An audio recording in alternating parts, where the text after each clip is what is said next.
Ilonggo. Please subscribe and like and share.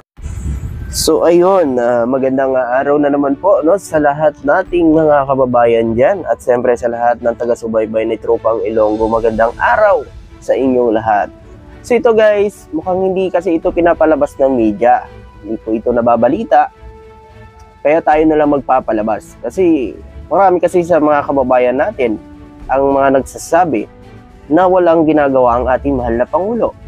So ito po mga kababayan, ang ipapakita ko na patunay na ito po ginagawa ng ating mahal na Pangulo at ito po inuutos siya po sa ating DAR na ipagpatuloy ang pamamahagi ng lupa sa lahat ng ating mga magsasaka.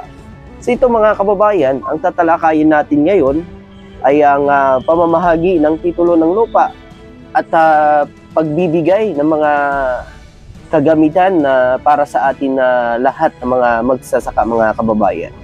Ito po, umpisahan na po natin. Sinabi umano ng Department of Agrarian Reform nito lamang Huwebes. So Huwebes pa po ito mga kababayan na March 7. Ayan, na may kabuuan 7,767 agrarian reform beneficiaries at farmers members at 8 agrarian reform beneficiary organization sa Benguet ang nakatanggap umano. Mga nakatanggap no ng makinarias mga kababayan sa ating mga magsasaka. Siyempre po mga kababayan, tingnan niyo po naman no, 7,767 po ang nabigyan ng titulo ng lupa sa may Benguet mga kababayan. Gaano ba ka lakas ang Benguet din sa mga magsasaka? So alam naman natin ang Benguet ay isa din sa mga nagsusupply ng bigas sa buong Pilipinas. So ayun po mga kababayan sa lahat nating mga kababayan, hindi ba ito good news para sa ating lahat at para sa buong Pilipinas at para sa ating mga magsasaka? Ito ang magandang ginagawa ng ating mahal na Pangulo. Kasi alam niyo kung bakit mga kababayan, ang pamamahagi niya ng titulo ng lupa sa ating mga magsasaka ay napakalaking tulong po ito sa ating mga kababayan na mga magsasaka mga kababayan. Kasi wala na silang babayaran sa kanilang lupa. At hindi lang po yan dito mga kababayan. Meron din ginagawa ang ating gobyerno, pautang para sa ating mga magsasaka para wala na silang babayaran ng mga interes. Ang pautang na ito mga kababayan ay hindi po para magtubo, kundi para po ay balik puhunan lang para sa gobyerno. Di ba napakalaking tulong ito? At yun pa dito mga kababayan, ang Department of Agrarian Reform ay nagsuporta din ng worth of 3.8 million para mapabuti ang kanilang production at kakayahan kumita sa lugar. Ayan. Binigyan din ni Lalina Cortez, Provincial Agrarian Reform Program Officer, na ang suporta ng DAR ay higit pa sa pagbibigay ng mga titulo ng lupa. Ngunit, kabilang din ang pagbibigay ng iba't ibang serbisyo upang mabigyan agrarian reform beneficiaries ng mga kasangkapan at kaalaman na kailangan sa mapapanatiling agrikultura at mapahusay na kabuhayan. Ayan po mga kababayan, ano? So, ganyan po ang ginagawa ngayon ng DAR natin.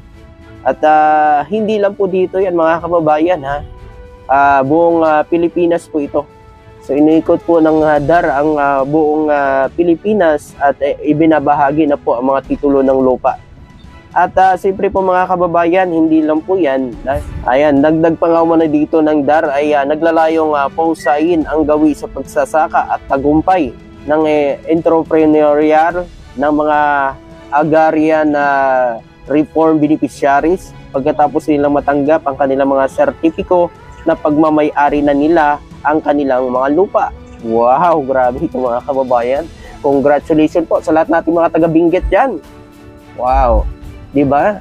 Napakagaling. Congratulations po. Dahil kayo na po ang nagmamay-ari ng lupa at mismo nakapangalan na po sa inyo ang kanyang titulo. Hindi katulad dati, di ba? Nagbabayad pa kayo yearly para sa inyong lupa. So ngayon, ang mangyayari ay talagang sariling lupa nyo na po, mga kababayan. Kaya congrats po sa lahat nating mga taga-Benguet dyan. Ito pa mga kababayan, mahalaga ding pagsasanay at pagkukunan na pagpapakita ng dedikasyon ng DAR na mapapanatiling pag-unlad at kaunlaran ng komunidad. Ito ay bunga ng pagsusumikap, pagtitiyaga at binabati kita sa lahat na tumatanggap ng proyektong ito para sa DAR Benguet ayon kay Cortez. Okay. So yun po mga kababayan. Ayan. Ito sa lahat nating mga kababayan, baka kasi sinasabi nyo ay ginagawa ko lang to dahil sa ito, ipapakita ko dyan sa inyo mga kababayan, dyan sa screen mamaya, ang talagang totoong nangyari. At pwede rin pong bisitahin ang DAR no?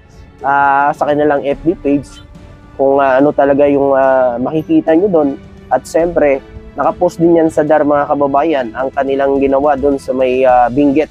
So, tayo mga vlogger ay tayo po ay magpapalaganap ng mga ginagawa ho ng gobyerno para ho naman makita ng mga kababayan natin, kasi mukhang iba natin mga kababayan ay hindi ho nila nakikita ang ginagawa ng ating mahal na Pangulo para sa bansang ito. Kasi may iba naman talaga na talagang nakikita ko na ho nila at siyempre nagbubulag-bulagan at sinasabi ho na wala ho ginagawa ang ating mahal na Pangulo. Yun ang sinasabi nila.